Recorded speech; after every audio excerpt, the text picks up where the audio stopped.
gostaria de compartilhar uma palavra com os amados, todos aqui, que se encontra em Gênesis, no capítulo 2. Vai lá no iníciozinho da Bíblia, em Gênesis, capítulo 2. Enquanto os irmãos vão achando, eu só quero fazer um comunicado que eu fiz pela manhã e reforçar agora à noite, que é acerca daquela escola de obreiros. Irmãos, lembram?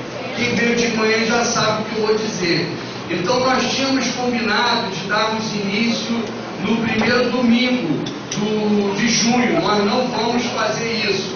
A gente vai começar essa escola no segundo domingo de junho, tá bom? Ou seja, sem ser domingo que vem o outro, tá? E a gente vai fazer essa escola no segundo domingo, no terceiro domingo, no quarto domingo e no quinto domingo. São 4 domingos que a gente pretende estar assim compartilhando com os obreiros da igreja congregacional, algo que eu tenho certeza que vai ser útil, vai ser abençoador para nós e principalmente para a igreja, tá bom? Então nós até colocamos um nome, uma sigla, só para a gente identificar, que ficou EDOC, ok? EDOC, né, amor? Cadê ela? EDOC? Então é Escola de Obreiro Cristão. Quem falou? O Gerson. Aqui o negócio nasceu hoje de manhã, então está meio ainda vagando na cabeça, tá com uma nuvem, né, na cabeça. Mas eu creio que é assim que Deus faz, né? Como o Senhor Jesus disse a Nicodemos, o vento sopra como? Onde quer. E você não sabe de onde ele vem e nem para onde ele vai. E esse vento, nós entendemos que é o Espírito Santo. A própria palavra Espírito, tanto no hebraico quanto no grego, significa vento. Né? É vento mesmo. Esse vento que está fazendo balançar é a mesma palavra usada para dizer Espírito. Então, amados, todos os obreiros estão convocados para participar dessa EDOC, ok? Bonitinho o nome, né? Vamos ver o que vai acontecer nisso aí.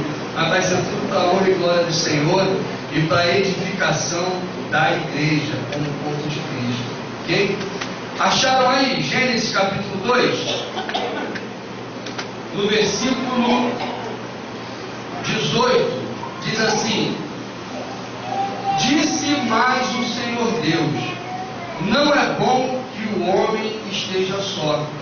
Far-lhe-ei uma auxiliadora que lhe seja idônea.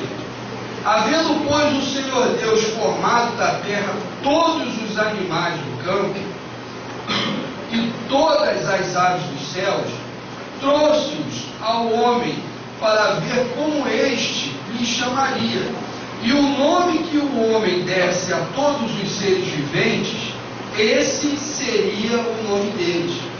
Deu nome o homem a todos os animais domésticos, às aves dos céus e a todos os animais selváticos. Para o homem, todavia, não se achava uma auxiliadora que lhe fosse idônea. Então, o Senhor Deus fez cair pesado sono sobre o homem, e este adormeceu. Tomou uma das suas costelas e fechou o lugar com carne. E a costela que o Senhor Deus tomara ao homem, transformou-a numa mulher e lhe a trouxe. E disse o homem: esta, afinal, é osso dos meus ossos e carne da minha carne. Chamar-se-á varoa, porquanto do varão foi tomada.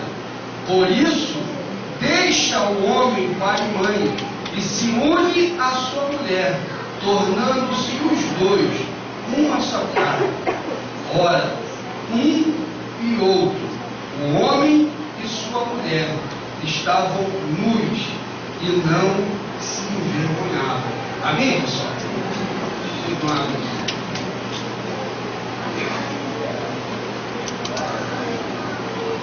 Irmãos, Esse texto todo, ele tem para nós, assim, muitos aspectos, mas demais. Você consegue, desse texto que a gente leu, chegar a muitas conclusões acerca do que seja um homem, acerca do que seja uma mulher, acerca do que seja o ser humano, acerca do que seja a própria criação de Deus nesse momento, a nível de animais, a nível de vegetais, a nível de planeta, a nível até de universo.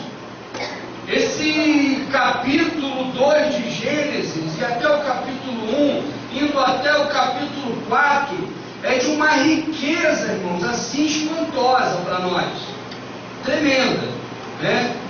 São textos assim da Bíblia que eu, sinceramente, cada vez que leio, eu fico fascinado, sinceramente.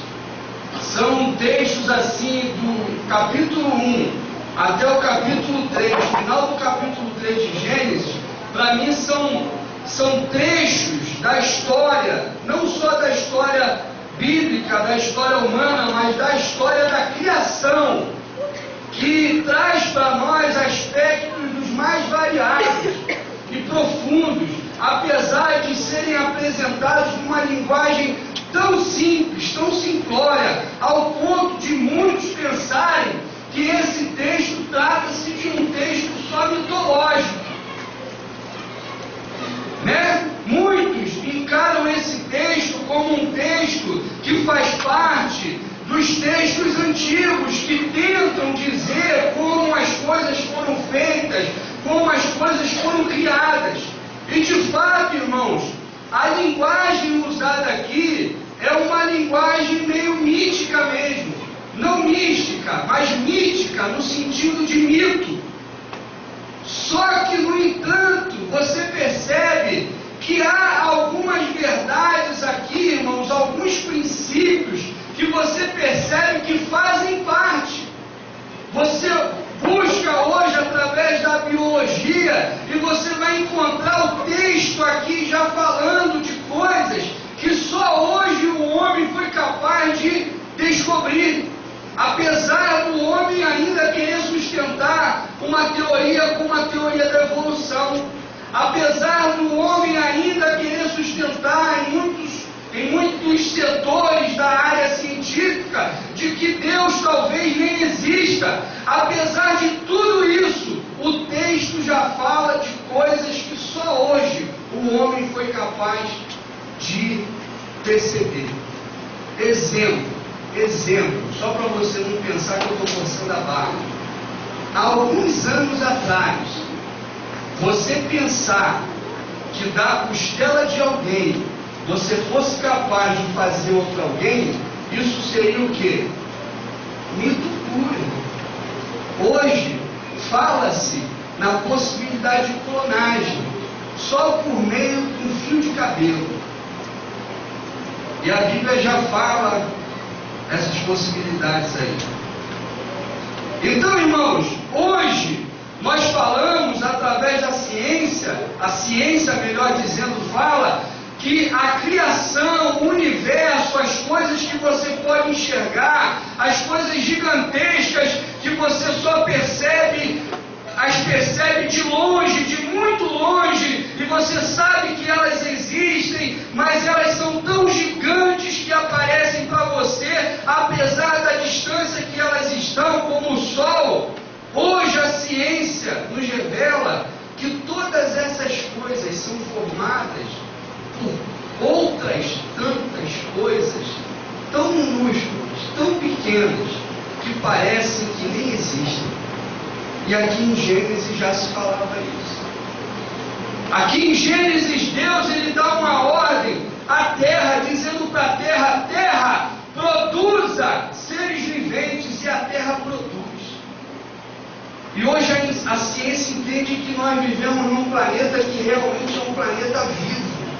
Hoje a ciência faz assim um alarde, levanta a bandeira ecológica, pedindo para que a gente não mate a natureza, pedindo que a gente não mate o planeta, quando a relação aqui em Gênesis de Deus com o planeta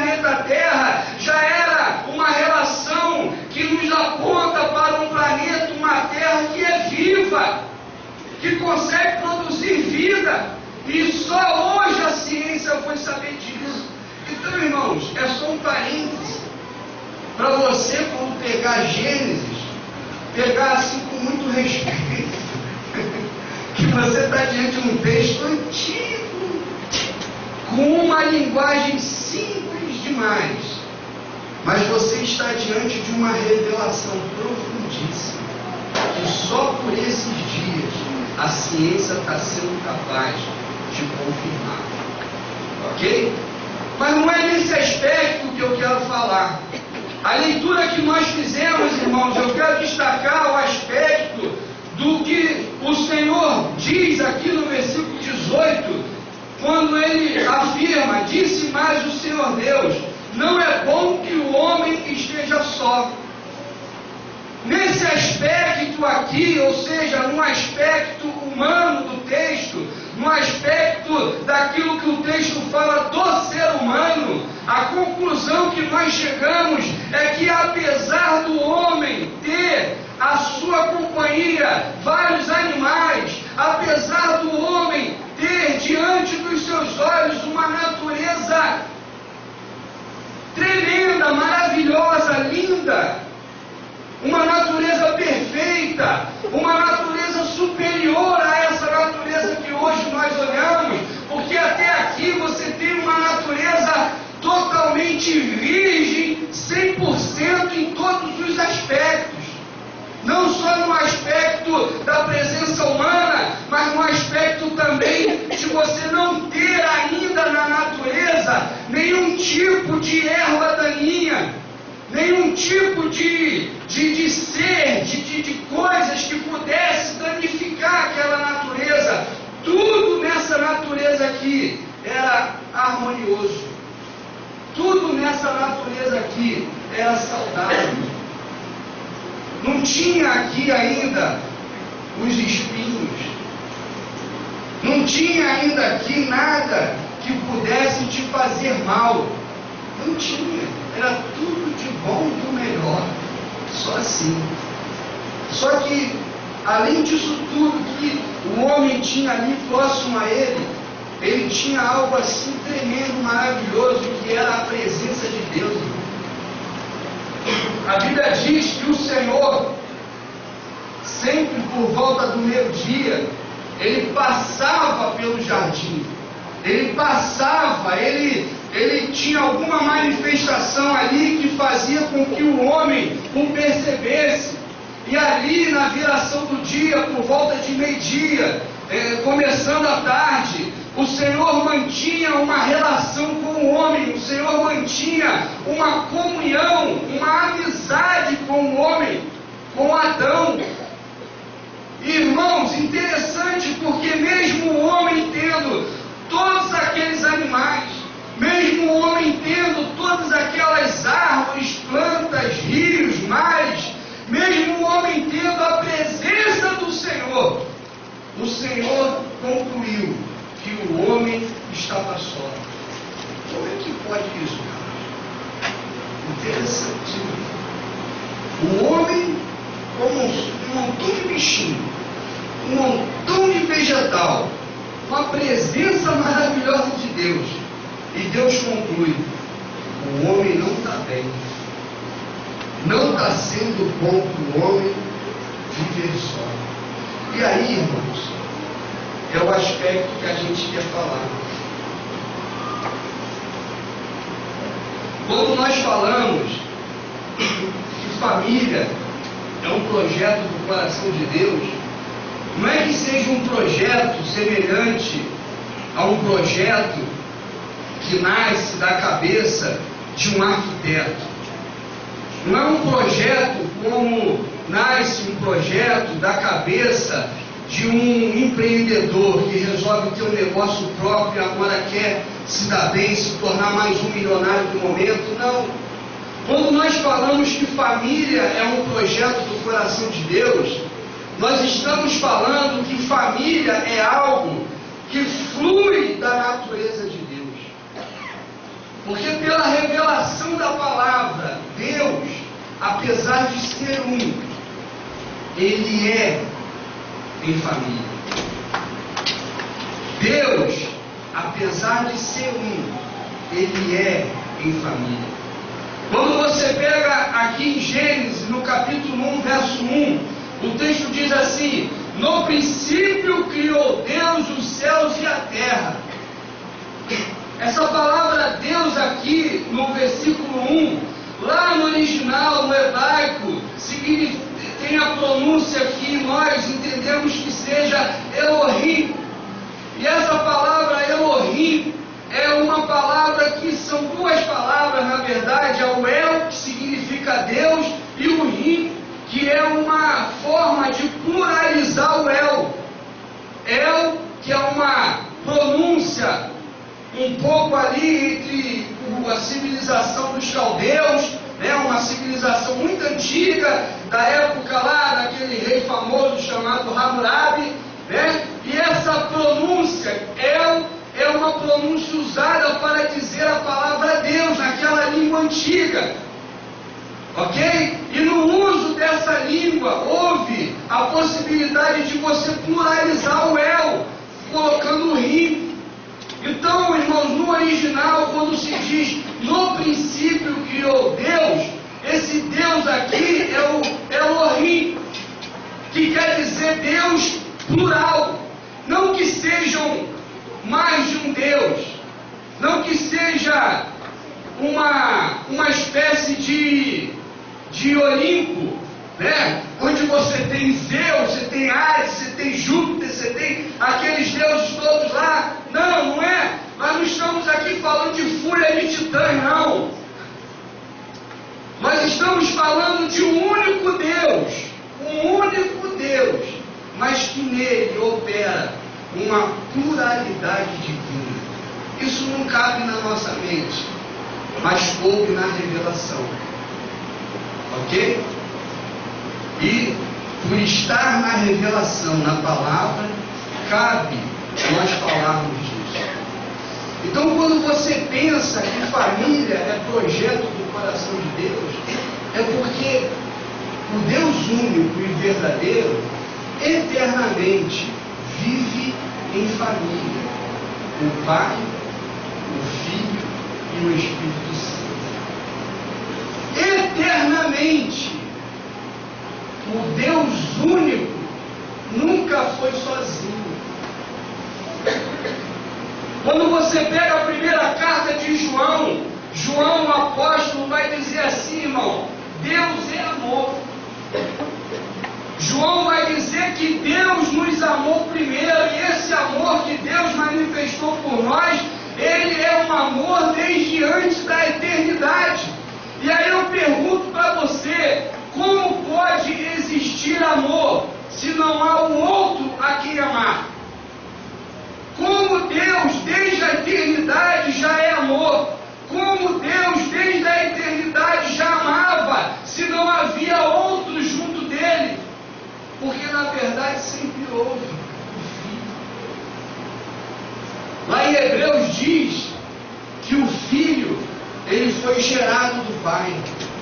O gerado ali, irmão, não é um gerado no sentido de ter sido criado, no sentido de um dia o pai resolveu criar o filho. Eu vou fazer um filho para mim. Não.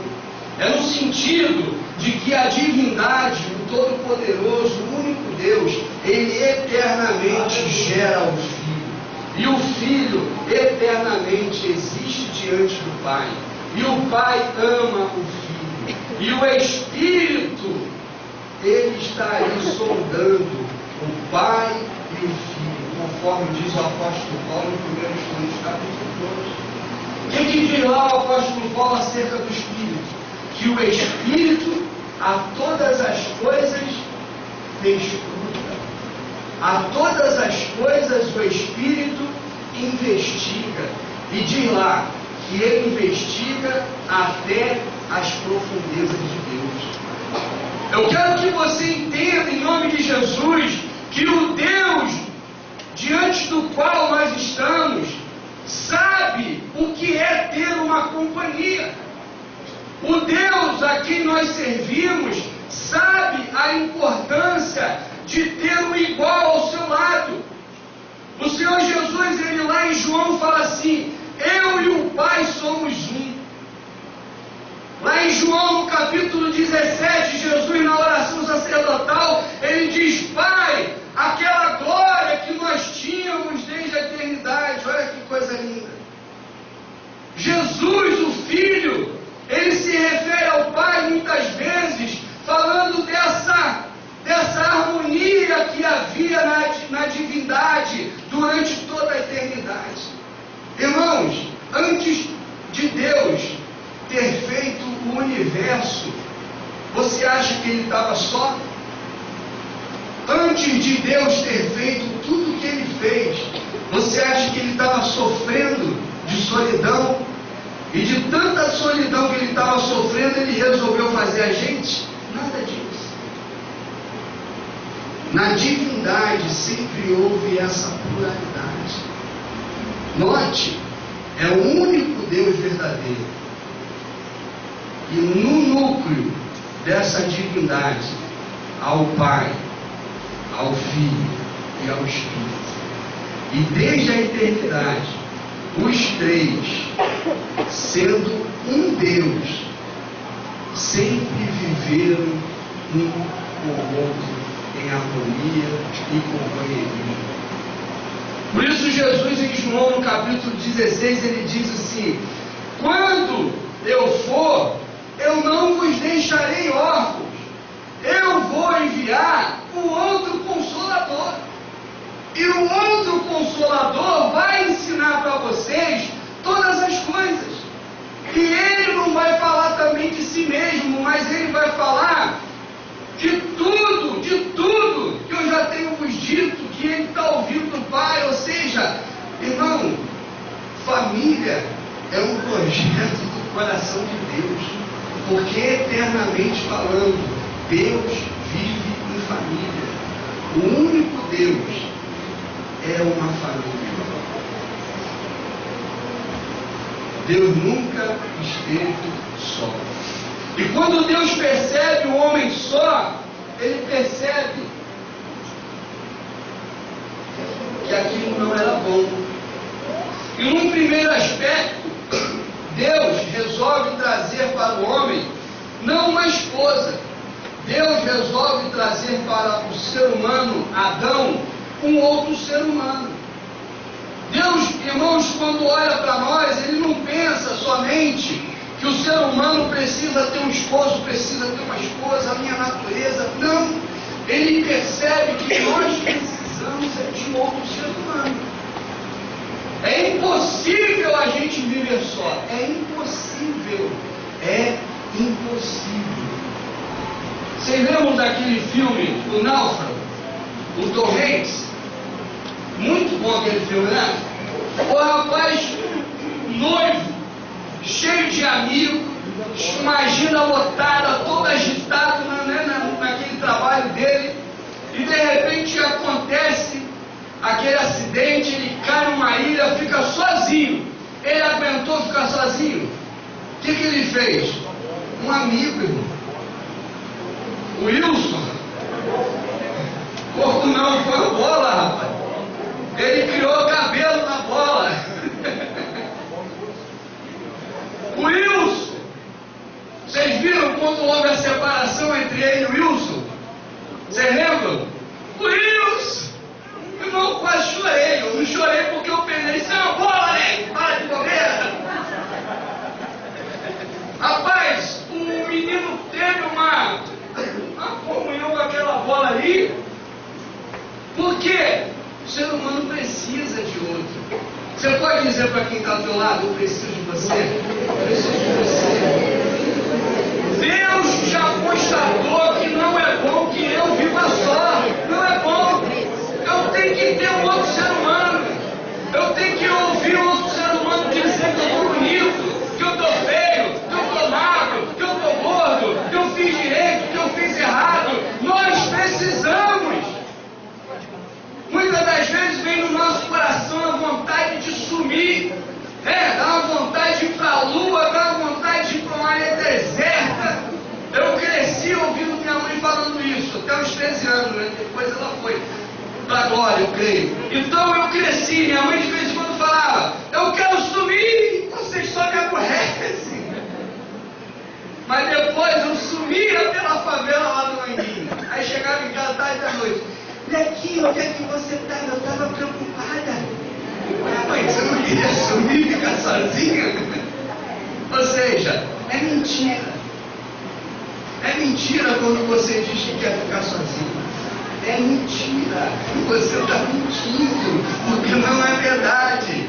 Quando você ficar sozinho, você vai criar um Wilson. Você vai criar um Wilson. Você vai pegar uma árvore, vai fazer uma boca, um olho, vai botar cabelo. É assim, irmão. Porque não é bom que o homem viva só. Não tenha medo de ter amigos. Amém, pessoal? Não tenha medo de ter pessoas com quem você pode se relacionar. Mas, pastor, eu ando tanto, me decepcionando tanto.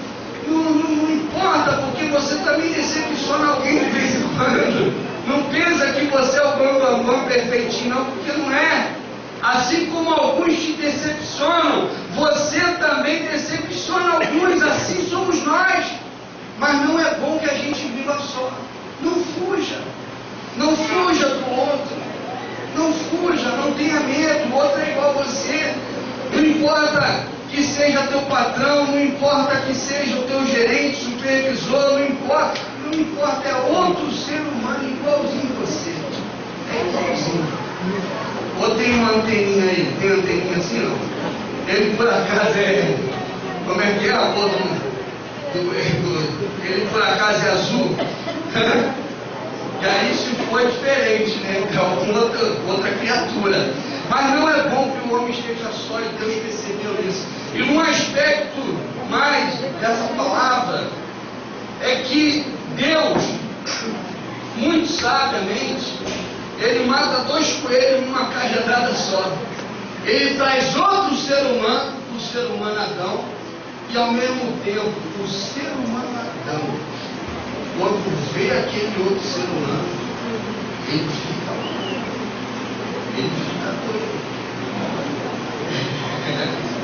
Ele diz aqui o texto, irmãos, no versículo 21. Então o Senhor Deus fez cair pesado sono sobre o homem, e este adormeceu, tomou uma das suas costelas e fechou o lugar com carne. E a costela que o Senhor Deus tomara ao homem transformou-a numa mulher. Olha que coisa boa. E lhe a trouxe. E disse o homem, olha, veja bem, Deus ele formou a mulher. Aí, você é a mulher aqui na história. Cadê Mediane? Pode, Mediane? Irmãos, a esposa autorizou, vocês não tem nada a ver com isso. Amém. Ele usou o cara não. A esposa dele autorizou, a esposa autorizou. Pode? Leandro, pode daí? Paulinha? Cadê ela? Pode, pode. Paulinha liberou, vamos cá. Irmãos, eu sou Deus. O Luciano é a Eva. A gente não tem explicado o que é uma ilustração, não tem explicado. É um simbólico, não é nada verdade, entendeu? Bem. Aí o Adão ainda está saindo do efeito da anestesia, porque aquele sono pesado ali foi uma anestesia geral, irmão. Foi uma anestesia que apagou o rapaz. Ele deve ter ficado apagado ali de uma forma natural, que 1 mês mais ou menos, né? Para cicatrizar tudo e tal. Mas não sei que Deus tenha operado ali um milagre. Aí avançou rápido. Você já devia estar agoniada também, né? Perfeito, o homem está dormindo um mês. Tem mulher aí que o homem passa um pouco do horário já. Acorda, homem! Vai comprar meu pão! Imagina, vou esperar um mês. Então já está acordado. Mas ele está se recuperando. Aí eu venho trazendo a Eva.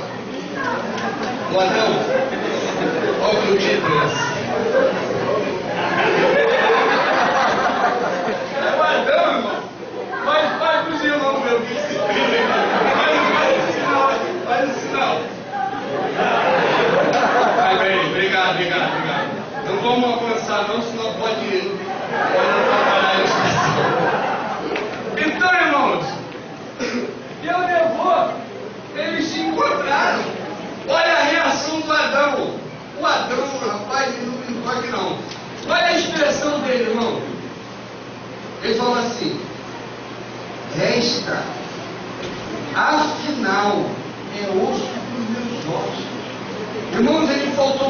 fala assim, cara, finalmente, eu estava achando que eu não ia encontrar alguém igual a mim.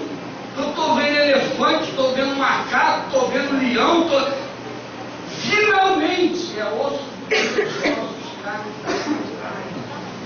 Vai se chamar varoa. Ele vai. O homem é assim, né, irmão? O homem olha e tá e já toma posse, já dá nome, já dá título. Vai se chamar varoa, porque do varão foi tomada. E ele faz a declaração. Ele faz essa declaração. Ele ficou tão empolgado com aquela mulher, ele ficou tão fascinado, que ele diz assim: e disse o homem, esta afinal é osso dos meus ossos, a carne da minha carne. Chamasse-a varoa, porquanto do varão foi tomada. E olha o ponto que ele chega. Por isso, deixa o homem pai e mãe, e se une à sua mulher, tornando-se os dois uma só carne. Irmão, ele ficou tão empolgado com o que ele estava vendo, que ele foi capaz de dizer: olha aqui, filho, rompa com teu pai, rompa com a tua mãe, e se una a isso aqui, porque isso é bom demais. O que ele está querendo dizer? Cresça, deixa de ser o filhinho, deixa de ser a filhinha, e se torne um homem, se torne uma mulher, e se una ao teu marido, se una à tua esposa, e sejam vocês agora uma só carne, porque vale a pena.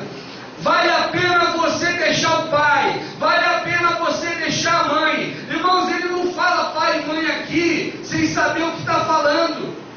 Note que apesar de Adão não ter tido ainda um pai, porque foi feito diretamente por Deus, apesar dele não ter tido uma mãe pelo mesmo motivo, ele tinha em seu cérebro, ele tinha em seu coração todas as informações, irmãos, do que seria um pai, do que seria uma mãe. Tanto é assim que depois ele dá o nome a essa mulher de Eva, dizendo que ela seria a mãe de todos os seres humanos. Porque até aqui ele diz que ela é a varoa. Depois é que ele vai dizer: não, teu nome vai ser Eva. Como é assim, né? No início dá uma cantada e dá aquele apelidozinho bonitinho. Depois dá um apelido melhor, Eva. Deu um nome. Então, irmãos, mas o Adão faz essa declaração. O que eu quero dizer? Que nesse segundo aspecto, no primeiro, é um ser humano com um ser humano. No segundo, é um homem que encontra a mulher da sua vida. É o homem que encontra a mulher com a qual ele quer viver ao lado até ele morrer. No outro aspecto, é a mulher que da mesma forma encontra o homem da sua vida. É a mulher que encontra o homem com o qual ela quer viver o resto de sua vida. Ela quer viver, mesmo que para viver com esse homem, mesmo que para viver com essa mulher, seja necessário crescer, virar adulto. Porque é muito bom a gente ser criancinha, né? Eu lembro como é bom papai, mamãe, né? Cafezinho, leitinho, pãozinho, papai, mamãe, como é bom, são filhos aqui. Mas crescer, irmão, dói também. E muitos de nós evitamos crescer. Muitos de nós evitamos amadurecer. Muitos de nós evitamos pegar com a nossa própria mão o assunto e dizer assim: ó, esse assunto é meu, eu é que tenho que resolver. Bora. E botar o assunto tudo. E Adão viu Eva, achou Eva linda, maravilhosa, mas trouxe para si o assunto. E falou: rapaz, o negócio é bom, eu vou deixar o pai e mãe. É que eu não tenho pai e mãe para deixar, mas eu ia deixar. E já faço essa declaração aqui para todos os meus filhos deixarem pai e mãe, Deixar pai e mãe, irmão, não significa você abandonar pai e mãe. Deixar pai e mãe não significa você agora deixar de ter a relação com o pai e com a mãe, é nada disso. Deixar pai e mãe não significa você até depender do pai e da mãe por alguma circunstância, por alguma situação, não é isso. O deixar pai e mãe significa você ser adulto. Significa você ser homem, você ser mulher. Isso significa. Não significa que num momento de dureza você precise do pai e da mãe para te dar uma injeção aí de finança, que às vezes acontece. Não significa que num dado momento e outro você vai precisar do teto do pai e da mãe, não é disso que eu estou falando. Eu estou falando de coração maduro, de coração crescido, de coração que traz para si a responsabilidade. Ele diz: deixa comigo que eu toco esse barco, mas por enquanto eu vou ficar parado aqui, mas eu estou correndo na mão, até o barco sair do lugar. É assim. Isso significa deixar pai e mãe.